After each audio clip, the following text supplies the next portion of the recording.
할렐루야. 예수 그리스도 이름으로 하나님 말씀 함께 나누도록 하겠습니다. 이 시간 같이 나누실 말씀 사무엘하 23장 1절에서 23절까지 말씀이 되겠습니다. 사무엘하 23장 1절에서 23절까지 말씀 제가 낭독하겠습니다.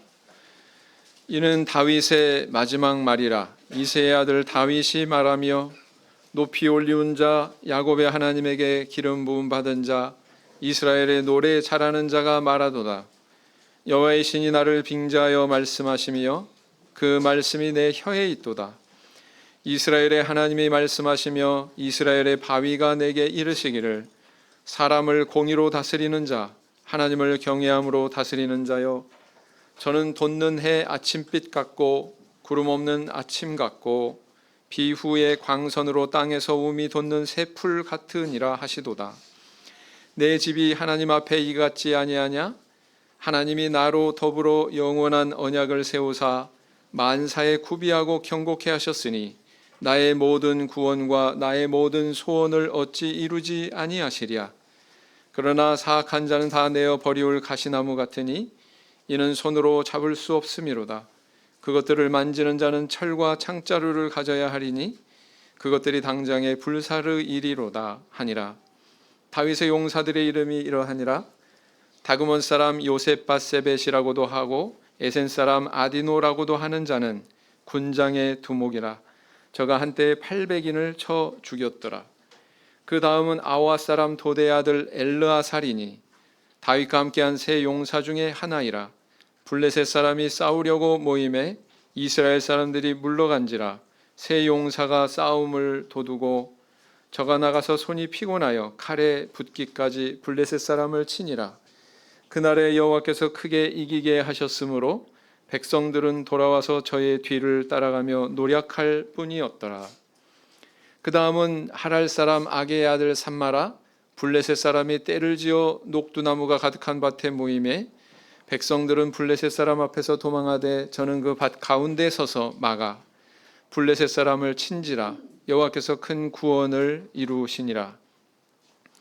또 30두목 중 세 사람이 곡식 뺄 때에 아둘람 굴에 이르러 다윗에게 나아갔는데 때에 블레셋 사람의 떼가 르바임 골짜기에 진쳤더라. 그때 다윗은 산성에 있고 블레셋 사람의 영체는 베들레헴에 있는지라. 다윗이 사모하여 가로되 베들레헴 성문 곁 우물물을 누가 나로 마시게 할꼬 하매 세 용사가 블레셋 사람의 군대를 충돌하고 지나가서 베들레헴 성문 곁 우물물을 길어 가지고 다윗에게로 왔으나 다윗이 마시기를 기뻐 아니하고 그 물을 여호와께 부어드리며 가로되 여호와여 내가 결단코 이런 일을 하지 아니하리이다. 이는 생명을 돌아보지 아니하고 갔던 사람들의 피니이다 하고 마시기를 즐겨 아니하니라. 세 용사가 이런 일을 행하였더라. 또 스루야의 아들 요압의 아우 아비세니 저는 그 3인의 두목이라. 저가 창을 들어 300인을 죽이고 그 3인 중에 이름을 얻었으나 저는 3인 중에 가장 존귀한 자가 아니냐. 저가 저희의 두목이 되었으나 그러나 첫 3인에게는 미치지 못하였더라. 또 갑셀 용사의 손자 여호야다의 아들 분하야니 저는 효용한 일을 행한 자라. 일찍이 모압 아리엘의 아들 둘을 죽였고 또 눈 올 때 함정에 내려가서 한 사자를 죽였으며 또 장대한 애굽 사람을 죽였는데 그의 손에 창이 있어도 저가 막대를 가지고 내려가서 그 애굽 사람의 손에서 창을 빼앗아 그 창으로 죽였더라. 여호야다의 아들 분하야가 이런 일을 행하였으므로 세 용사 중에 이름을 얻고 30인보다 존귀하나 그러나 그 첫 3인에게는 미치지 못하였더라. 다윗이 저를 세워 시위대 장관을 삼았더라. 제가 심호하던 어느 교회에 한 어린아이가 있었습니다. 그런데 어찌나 철부지였는지 안식일에 애찬상이 이렇게 차려지면 어른들이 먹기도 전에 자기가 먼저 손이 가서 자기 혼자 먹기 바빴고요. 또 심지어는 상 위에 올라가 가지고 그 차려진 음식을 막 다 흐트러 놓기도 하고 그래가지고 기가 막혀가지고 어른들이 이제 그 행동을 꾸짖으면 막 바닥에 뒹굴면서 난동을 부리고 막 이런 그 철부지였다는 거죠. 그런 철부지가 지금은 어떻게 됐느냐? 대학에 진학해서 의젓하고 아주 예의 바른 그런 청년이 되어 있었습니다.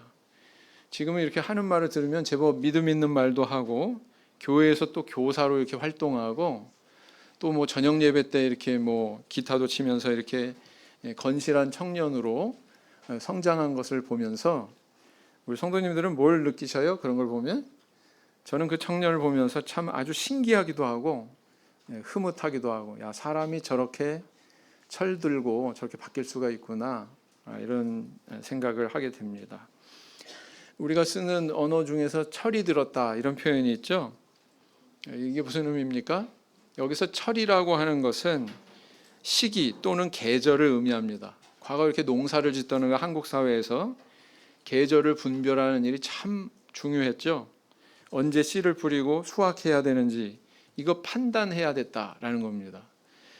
그런 배경에서 이 철이 들었다 이런 말이 나왔는데요. 그만큼 사리 분별력이 있는 성숙한 사람이 됐다 이런 뜻입니다. 그래서 뭐 반대되는 표현도 있죠. 철이 없다, 뭐 철부지, 이것도 다 같은 이 철이라고 하는 이 단어에서 기원했다라는 것입니다. 우리는 이 세상에 태어나 살아가는 동안 하나님께서 우리에게 부여하신 과제가 있습니다. 그것은 바로 뭐냐면은 영적으로 철드는 거예요. 다시 말하면 잃어버린 그 하나님의 형상을 되찾고 그리스도와 같은 모습으로 변화해 가는 것입니다. 말하자면 영적인 철이 드는 그런 숙제가 있다 이렇게 표현할 수가 있겠죠. 우리 성도님들 철 드셨습니까? 근데 그건 그냥 이루어지지 않아요. 뭐 시간만 보내고 노인이 됐다고 그래서 그냥 이루어지지는 않는다라는 것입니다. 신앙 안에서 오랜 연륜을 쌓아가면서 노력하고 땀 흘리는 그런 수고가 있을 때 그 길에서 얻어지는 일종의 열매다, 수확물이다 이렇게 볼 수가 있습니다. 잠언 16장 31절 말씀을 보시겠습니다.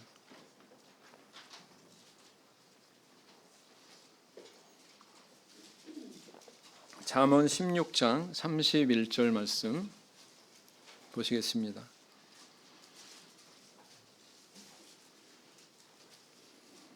같이 읽겠습니다. 시작. 백발은 영화의 면류관이라 의로운 길에서 얻으리라. 우리 성도님들 백발 싫어하시죠?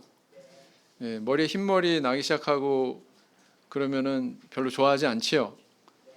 근데 여기서 백발은 늙고 노쇠한 인간을 표현하고 있는 것이 아니라 연륜이 쌓여가지고 타인에게 어떤 인생의 지혜의 말을 건네줄 수 있을 만큼 철이 든 인간을 상징한다 이렇게 볼 수가 있습니다. 우리가 인생의 황혼기에 이런 자리에 이르려면 우리는 어떤 삶을 살아야 될까요? 적어도 내가 살아온 인생이 이러이러하게 하나님 앞에 복됐다 이렇게 말할 수 있어야 우리가 그런 자리에 이를 수 있다 이렇게 이야기할 수 있지 않겠습니까? 오늘은 이 다윗이 하나님께 드렸던 마지막 노래, 그리고 또 이어서 그와 동행했던 용사들의 명부, 이것을 함께 그 의미가 무엇인지, 우리에게 주시는 교훈이 뭔지 묵상하고 은혜를 나누는 시간을 가지고자 합니다. 자, 먼저 오늘 본문을 보시면 1절에서 7절부터까지가 다윗의 마지막 말, 마지막 노래 이렇게 읽었습니다. 그리고는 이제 8절부터 이제 어떤 내용이 나오냐면은 마지막 절까지 다윗을 도왔던 용사들의 이름이, 그리고 또 그들의 치적이 기록이 되어 있어요. 특별히 마지막 노래에는 1절부터 7절까지의 마지막 노래에는 다윗의 입술에 하나님의 계시가 임했다 이렇게 다윗 자신이 이야기하면서 5절에서 이렇게 이야기하고 있습니다. 5절에서 같이 살펴보겠습니다. 내 집이 하나님 앞에 이같지 아니하냐? 하나님이 나로 더불어 영원한 언약을 세우사. 영원한 언약 세우신 적 있어요? 없어요? 네. 소위 다윗 언약이라고 하는 그런 언약 세우신 적 있어요? 없어요? 사무엘하 7장에 보면 그 내용이 나와 있습니다. 만사에 구비하고 견고케 하셨으니 나의 모든 구원과 나의 모든 소원을 어찌 이루지 아니하시랴 그랬어요. 다윗은 하나님이 이루실 영원한 미래사를 이 마지막 노래에서 언급을 하고 있습니다. 그런데 이 표현대로 영원한 언약이 영원한 실현이 됐어요, 안 됐어요? 육적으로 보면 솔로몬 왕 후대에, 솔로몬 왕 사후에 이 약속은 깨진 것처럼 보입니다. 그렇죠? 근데 그것은 약속이 깨진 것이 아니라 사실은 이것은 솔로몬 왕을 겨냥한 말이 아니라 그 후대를 겨냥한 말이 아니라 사실은 다윗의 자손으로 오실 예수 그리스도를 통해서 성취될 영적인 일을 이야기하고 있는 것이구나라는 것을 알 수가 있는 겁니다. 그래서 이 언약은, 영원한 언약은 폐해지지 않았습니다. 누구 안에서 성취된 거예요? 예수 그리스도 안에서 성취가 된 것이다 라는 것입니다. 그리고 다윗은 이 말년에 자신의 인생을 이제 회상을 합니다. 사실 그의 인생이 이렇게 순탄치 않았죠. 그를 괴롭히는 참 적들이 많았습니다.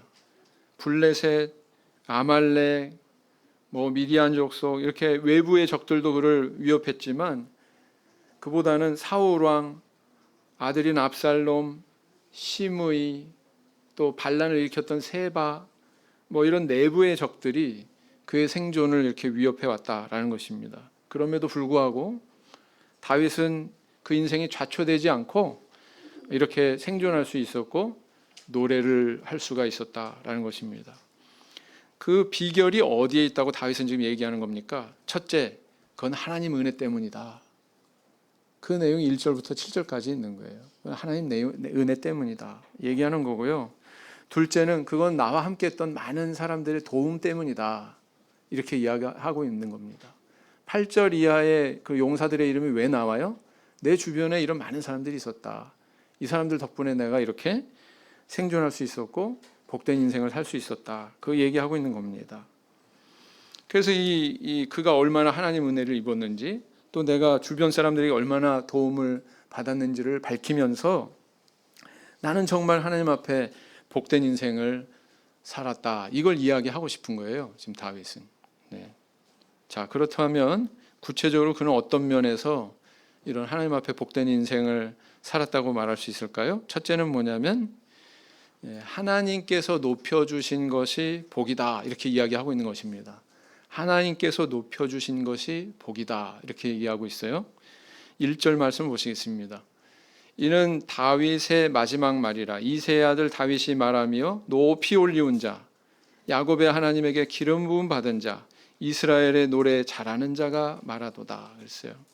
다윗은 자기를 소개하고 이야기를 시작합니다. 그런데 자기를 소개하는 그 표현 중에 가장 먼저 등장하는 표현이 뭐예요? 수식어가 뭐예요? 뭐예요? 읽으셨잖아요. 이새의 아들, 이렇게 소개하고 있어요. 이새의 아들. 여러분, 우리는 누구의 아들 이렇게 소개받을 때 굉장히 어깨에 힘주고 자부심을 느끼면서 소개받잖아요. 그런데 이새의 아들은 성경에 여러 차례 등장하는데 그렇게 좋은 의미로 등장하고 있지 않습니다. 사울 왕은 신하들 앞에서 다윗을 내 부마, 내 사위 이렇게 표현하지 않고 다윗을 일컬어서 뭐라고 표현했어요? 이새의 아들 이렇게 표현했습니다. 그 의미는 뭐냐면 경멸하는 거예요. 꼴도 보기 싫은 거예요. 저 비천한 놈, 이런 뜻입니다. 그런가 하면은 또 아비가일의 남편 나발이라고 하는 부자가 있었죠. 그 나발도 다윗에게 양식 주기를 거절하면서 다윗이 누구냐? 네? 이새의 아들하고 내가 무슨 관계가 있냐? 이러면서 그때에도 또 동원된 표현이 뭐냐면은 이새의 아들입니다. 네. 무시하는 표현이에요. 네. 이것은 굉장히 낮추는 표현입니다. 또 반란을 일으켰던 비그리의 아들 세바도 뭐라고 그랬어요? 이새의 아들과 업이 없다 이렇게 표현했습니다. 어떻습니까? 다윗을 비천하게 낮추는 표현이었다. 경멸하는 표현이었다라는 것입니다. 그래서 사울 왕도 그랬고 나발도 그랬고 세바도 그랬고 이 다윗을 무시하고 경멸하고 비천하게 여길 때 그때 동원된 수식어가 뭐예요? 이새의 아들 이렇게 표현했다는 거예요. 자, 그런데 다윗이 자기를 소개하는 수식어로 이새의 아들 이렇게 지금 소개하고 있다는 겁니다. 여러분 바사왕 고레스를 아시죠? 세상의 역사책에서는 페르시아 왕 키루스 이렇게 기록되어 있습니다. 그 키루스 왕의 치적을 기록한 돌로 만든 실린더가 있어요. 원통형으로 되어 있는 그런 실린더가 있습니다. 거기 쐐기 문자가 빼곡하게 박혀 있는데 그곳에서 자신을 이렇게 소개하고 있습니다. 나는 키루스다. 세계 제국의 임금이요, 강하고 큰 임금이요, 바벨론의 임금이요, 스메르와 아카드의 임금이요, 사방의 임금이요. 뭐 나라가 없어요. 다 사방을 다 지배하는 임금이래요. 그 다음에 바벨론 임금이요. 이건 읽었네요. 안샨의 위대한 임금 캄비세스의 아들이요. 굉장히 위대한, 뿌리부터가 범상치 않은 사람이야, 이 사람. 아버지가 어떤 사람이냐면 위대한 임금이에요. 키루스 1세의 손자요, 벨에서 나부까지 펼쳐진 땅을 지배했던 타이스페스의 후계자다. 어때요? 자기 한 사람 소개하는데 나는 키루스다 그래놓고 이렇게 수식어가 많아요. 근데 하나같이 다 어때요? 이 수식어가 자기를 높이고 우상화하고 신격화하고 그렇게 영화롭게 그 찬양하고 있지 않습니까? 네. 그런데 다윗은 자기를 소개하는데 뭐라고요? 이새의 아들이라고 이렇게 자기를 스스로 낮추고 있는 것을 보게 됩니다. 말년에 가서만 다윗이 그랬느냐? 사실은 다윗은 항상 그 마음이 변치 않고 나는 이렇게 낮은 존재입니다. 이런 의식을 가지고 살았다는 것을 우리는 알 수가 있어요. 아내 미갈이 막 그렇게 된소리를 하더라도 그는 언약궤가 자기의 궁으로 올 때에 하나님의 그 언약궤 앞에서 속옷바람으로 마치 어린아이 같이 그렇게 춤을 췄다는 거예요. 동윤이 같이. 즐거우면 어떻게 해? 그렇게 춤췄다는 거예요. 누가요? 다윗이. 그게 얼마나 자기를 낮췄는지를 알 수가 있습니다. 그리고 내 나라와 내 위가 영원할 거야. 하나님께서 다윗 언약을 주실 때도 그는 뭐라고 그랬습니까? 나는 누구오며 내 집은 무엇이간데 나로 이에 이르게 하셨나이까. 이게 하나님을 향해서 그가 말한 내용이었다라는 것입니다. 말년에 가서뿐만 아니라 평상시에 이런 다윗의 언행을 보면 다윗의 마음속에서는 뭐가 있었어요? 다윗의 마음속에는 자기를 낮추고 하나님 앞에서 난 정말 형편없고 보잘것없는 존재야. 그런 겸비한 마음이 있었어요? 없었어요? 그런 마음이 있었다라는 것입니다. 그런데 그런 자신이, 이렇게 비천한 자신이 하나님께서 이렇게 높이 들어주시고 기름을 부어주시는 존재가 됐다고 이렇게 소개를 하고 있습니다. 1절에서. 그죠? 양치기에 불과했는데 하나님이 이렇게 왕으로 삼아주셨다는 거죠. 이처럼 자신을 소개하는 데 붙은 이 수식어가 그의 인생을 대변하고 있고 자기 인생을 바라보는 다윗의 마음을 반영을 하고 있더라라는 것입니다. 이게 사실은 복된 인생이라는 거예요. 나는 과거에 이러했는데 현재 하나님께서 이렇게 나를 존귀하게 해주셨다. 그걸 통해서 자기가 복된 인생을 살았다고 지금 이야기하고 있는 것입니다. 제가 며칠 전에 이제 명절 전주였죠. 어머니를 모시고 휴가를 다녀왔습니다. 중부고속도로 딱 올라타가지고 한참 신나게 달렸는데 어느 순간에 차들이 많아지고 교통량이 증가하더니 이제 막 정체가 시작됐어요. 어디서 정체가 시작됐냐면은 진천 IC, 진천 IC에서 정체가 시작이 됐습니다. 제가 어머님한테 얘기했죠. 어머니 백곡면 한번 가보실래요? 백곡면 아세요? 진천에 있는 한 마을이죠. 뭐 그러지 뭐. 어머님 대답이었습니다. 그도 그럴 것이 어머니 본적지가 진천이거든요. 백곡 저수지 있는 데서 사셨다고 합니다. 그래서 진천 IC로 들어가서 백곡 저수지에 이르렀는데 거기 본인이 이렇게 뭐 집 져놓고 그때 살았었던 그런 추억이 있으신 거예요. 그래서 거기를 꼭 가보시겠다고 그래요. 막 떼약볕처럼 막 내리쬐고 막 더워는 죽겠는데 저 위로 올라가자. 다리도 불편하신데 저쪽 위로 저수지로 올라가자. 꼭 올라가야 돼요. 가자.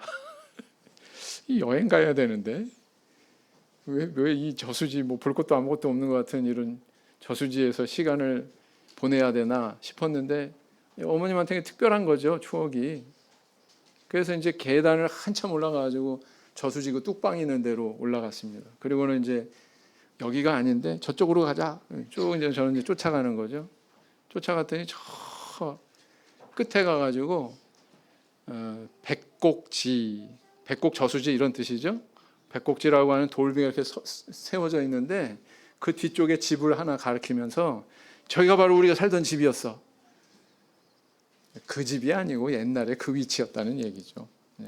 저희가 우리가 살던 바로 그 지점이야. 그러면서 말씀을 하시더라고요. 그러면서 과거 얘기를 하시는데 그 한국 전쟁 때 6.25 때 거기서 말하자면 시간을 보내셨던 거예요. 그래서 부모님들은 또 뭐 양식 구한다고 어디로 가버리시고 한참 동안 집에 안 오시고 가장처럼 이 딸이 맏딸이 가족들을 돌보면서 너무 배가 고파서 쌀은 없고 들에 가가지고 쑥만 뜯어다가 그거 팔팔 끓여가지고 그것만 끓여 먹었던 때 이야기하고 또 언젠가 불이 나가지고 홀라당 집이 다 타서 그 집안에 있던 그나마 적은 양식 그거 끓여가지고 다 회생하느냐고 고생했던 뭐 그런 이야기도 하시고 말이죠. 그때를 생각하면 지금 참 좋은 시절을 우리는 살고 있다. 그런 말씀을 하시는 거예요. 그래서 과거의 그런 어려운 시기를 생각하면 오늘의 처지가 너무 감사하다. 너무 좋다. 이렇게 이제 회상을 하시더라고요. 오늘날 우리는 어떤 의식 속에 살아가고 있습니까?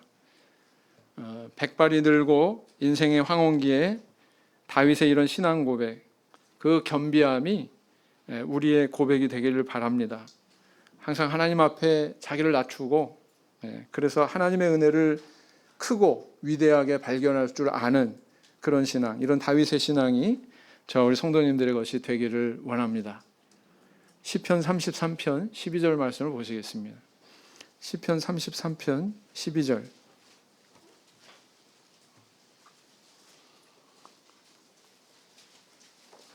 시편 33편 12절 같이 읽겠습니다. 시작. 여호와로 자기 하나님을 삼은 나라 곧 하나님의 기업으로 빼신 바 된 백성은 복이 있도다. 자, 두 번째 이야기하는 메시지가 뭐예요? 성실한 동역자와 함께 했던 것이 복되다. 이렇게 이야기하고 있다는 것입니다. 성실한 동역자와 함께 했던 것이 바로 복된 인생이었다. 이렇게 수레하고 있다는 것입니다. 23장에서 다윗의 용사들이 어떤 사람이 있었는지 그 이름이 8절 이하부터 쭉 등장하고 있죠. 마지막 절까지 이렇게 이름이 등장하는데 그 중에 아주 특별한 몇 사람들을 언급을 하고 있습니다. 8절에서 12절까지는 첫 번째 3인, 손으로 꼽을 수 있는 첫 번째 3인을 이야기하고 있고 13절부터 23절까지는 두 번째 3인, 그들의 이름과 공로에 대해서 이렇게 기록을 하고 있습니다. 그리고 마지막 24절 이하부터는 이제 또 다른 사람들의 이름이 쭉 30명의 이름들이 거명이 되고 있는 거죠. 자, 그 중에서도 이 첫 3인 중에 언급이 되는 첫 인물이 있습니다. 23장 8절 보시죠. 23장 8절. 사무엘하 23장 8절을 보시면 다윗의 용사들의 이름은 이러하니라. 다그몬 사람 요셉 바세벳이라고도 하고 에센 사람 아디노라고도 하는 자는 군장의 두목이라. 저가 한때에 800인을 쳐 죽였더라. 첫 번째 인물의 이름이 어떻게 소개되고 있어요? 요셉 바세벳이라고 소개하고 있습니다. 이 사람에 대한 이름이 소개가 이루어지기가 무섭게 그가 했던 일에 대해서 아주 간결하게 이야기하고 있는데 저가 한때 몇 명을 죽였어요? 800명을 죽였대요. 800명을. 뭐 다른 설명 아무것도 없어요. 뭐 지당하다는 듯이 아니면 그냥 뭐 이상할 것 없다라는 듯이 그렇게 그냥 단순하게 기록을 하고 있죠. 800인을 쳐 죽였더라. 이 시대에도 슈퍼맨 같은 사람이 있었구나. 다윗의 주변에 이런 슈퍼맨 같은 그런 인물이 있었구나라는 것을 알 수가 있죠. 그 다음에 두 번째로 등장하는 인물이 누굽니까? 엘르아살이 있습니다. 10절을 보시겠습니다. 저가 나가서 손이 피곤하여 칼에 붙기까지 블레셋 사람을 치니라.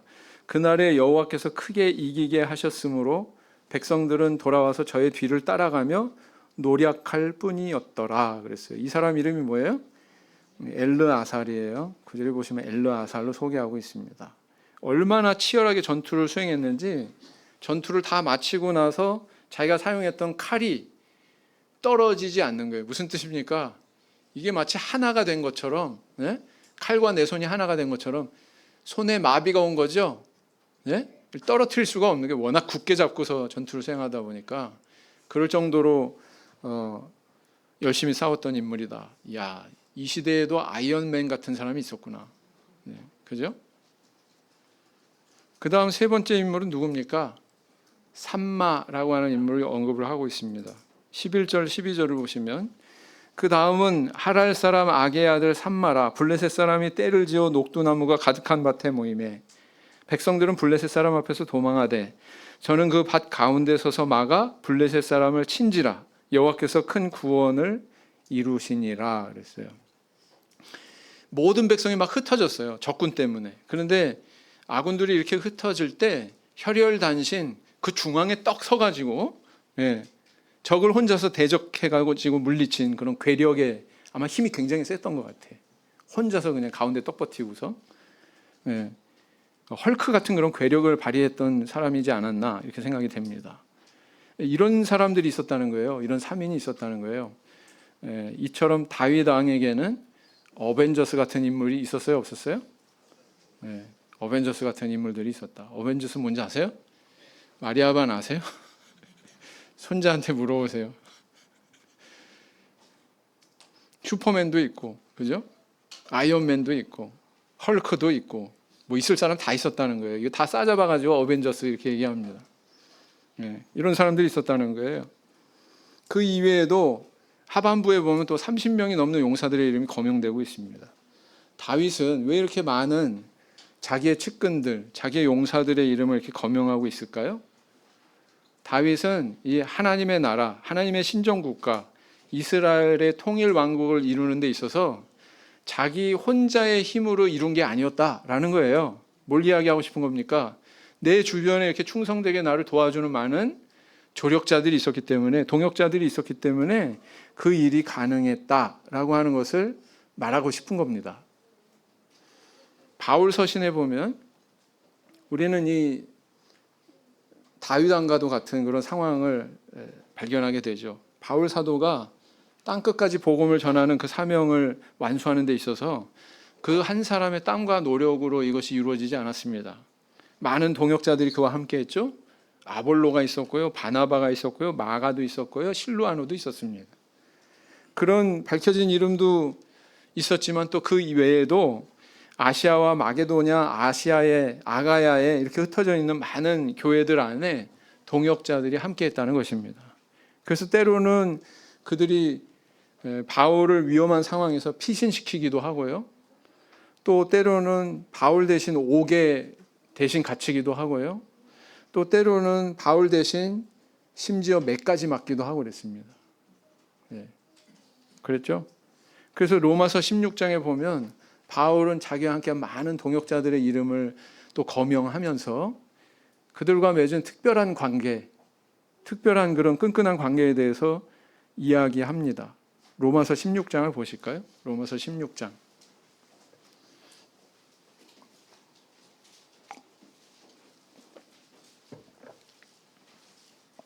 로마서 16장 3절에서 4절 말씀. 로마서 16장 3절 4절 말씀을 보시면 같이 읽겠습니다. 너희가 그리스도 예수 안에서 나의 동역자들인 브리스가와 아굴라에게 문안하라. 저희는 내 목숨을 위하여 자기의 목이라도 내어 놓았나니 나뿐 아니라 이방인의 모든 교회도 저희에게 감사하느니라 그랬어요. 12절 13절을 또 읽겠습니다. 시작. 주 안에서 수고한 두루베나와 두루보사에게 문안하라. 주 안에서 많이 수고하고 사랑하는 버시에게 문안하라. 주 안에서 택하심을 입은 루포와 그 어머니에게 문안하라. 그 어머니는 곧 내 어머니니라. 이렇게 이야기하고 있어요. 어찌나 끈끈한지 나 위에서 자기 목이라도 내어 놓을 사람들이다. 어찌나 친근한지 그 어머니가 바로 내 어머니다. 바울 사도는 이렇게 이야기하면서 그와 동행했던 많은 성도들의 동역자들의 이름을 이렇게 이야기하고 있거든요. 이런 동역자들이 있었기 때문에 바울은 땅끝까지 복음을 전하라고 하는 주님께서 주신 사명을 이렇게 완수할 수 있었다라는 것입니다. 그리고 또 교회가 점점 발전하고 확장될 수 있었다라는 것입니다. 그래서 이렇게 함께하는 사람이 있는 게 너무나도 중요하다는 거죠. 네. 제가 아는 그 학원 원장을 직업으로 가진 성도가 있었어요. 참 인성은 좋으신데 경영 능력은 별로였습니다. 그래가지고 학원이 어려움을 여러 차례 당하는데 야 이러다 이거 망하는 거 아니야? 비틀비틀거리고 넘어지는 거 아니야? 부도나는 거 아니야? 정말 아슬아슬한 그런 위기의 순간을 가슴 졸이면서 이렇게 쳐다보고 있었거든요. 그런데 망하지 않더라고요. 부도나지 않더라고요. 그 이유가 뭐냐면은 이분이 그래도 인성이 착하고 좋으시니까 좋은 사람이 모이는 거예요. 좋은 강사들이 모여드는 거예요. 그래가지고 제가 해결할게요. 제가 이건 처리하겠습니다. 막 이런 상황이 돼버려가지고 망하지 않고 이렇게 유지되는 것을 한동안 지켜봤거든요. 그래서 느끼는 것이 인복이 있는 분이구나. 이분은 인복이 있다. 좋은 성품 때문이었습니다. 자, 이처럼 좋은 사람이 주변에 있는 것이 인생을 사는데 너무나도 중요한 요소구나라는 것을 알 수가 있습니다. 오늘날 우리도 다윗처럼 또 바울처럼 우리도 마찬가지라는 거예요. 우리가 인생을 살아가는 데 있어서 우리 혼자 살아가고 혼자서 이룰 수 있고 그게 아니라는 거죠. 동역자, 동반자, 조력자가 있어서 함께 가야 된다는 것입니다. 그래서 신앙 안에서 좋은 사람 만나는 거 이게 정말 큰 축복이다라는 거죠. 다윗의 이런 모습을 보면 다윗이 이렇게 용사들의 이름을 나열하는 의미는 자신의 곁에 이렇게 좋은 사람들이 있었기 때문에 나는 정말 이렇게 복된 인생을 살 수 있었고 생존할 수 있었다. 이걸 이야기하고 있는 것입니다. 부디 우리 성도님들의 인생에 좋은 사람 많이 만나는 복이 있기를 바랍니다. 그래서 인생의 황혼기에 하나님의 은혜에도 감사해야 되지만 나와 같이 이렇게 했던 많은 사람들 앞에서 정말 그 도움에 감사하고 치하하는 그렇게 인사할 수 있는 저 우리 성도님들이 되길 바랍니다. 그 다음 세 번째는 뭐냐면 자기를 위해서 희생하기까지 아껴주는 자가 있다는 것이 복이다. 이걸 이야기하고 있는 겁니다. 자기를 희생하면서까지 나를 위해 줄 줄 아는 사람이 있는 것, 이게 바로 복된 인생이다. 이걸 이야기하고 있는 것입니다. 사무엘하 23장 16절을 보시겠습니다. 16절을 보시면 세 용사가 블레셋 사람의 군대를 충돌하고 지나가서 베들레헴 성문 곁 우물물을 길어 가지고 다윗에게로 왔으나 다윗이 마시기를 기뻐 아니하고 그 물을 여호와께 부어 드리며 그랬어요. 다윗의 용사들 가운데 첫 번째 3인이 아까 있었죠? 근데 그 3인 위에 두 번째 3인이 있었다는 거예요. 전투 능력은 아마도 이 첫 번째 3인만은 못했던 것 같습니다. 그런데 특별하게도 다윗에 대한 희생과 충성심이 있었습니다. 아주 특별한 충성심이 있었어요. 참 다윗도 입이 방정이지. 아마 목이 꽤나 말랐나 봐요. 목이 마를 때는 가장 시원한 것을 찾게 되죠. 그죠? 배가 고플 땐 가장 맛있는 걸 찾게 되고 아마 다윗도 그랬나 봅니다. 저 베들레헴 성문 옆에 거기 우물이 하나 있는데 거기에 누가 물을 떠다가 나를 마시게 하면 참 좋겠다. 그래서 이런 것 때문에요. 목회자는 뭐 함부로 얘기 못 하겠더라고요. 뭘 좋아한다, 뭘 맛있어한다 그러면 신방 갈 때 보면 목사님은 커피를 좋아한대. 가는 데마다 커피야. 목사님은 메밀국수를 좋아한대. 가는 데마다 메밀국수를 접대한대. 참 입이 방정이죠. 그죠? 다윗도 그랬다는 거예요. 다윗도 베들레헴 성문 곁에 우물을 나한테 누가 마시게 해주면 좋겠다 그랬더니 명령한 게 아닙니다. 야, 니네들 갔다 와, 이렇게 명령한 게 아니에요. 이 3인이 알아서 그 임금을 생각해가지고 블레셋 적군과 맞서는 그런 위험을 무릅쓰고라도 그걸 감수하면서까지 베들레헴 성문 곁에 물을 떠왔던 것입니다. 네.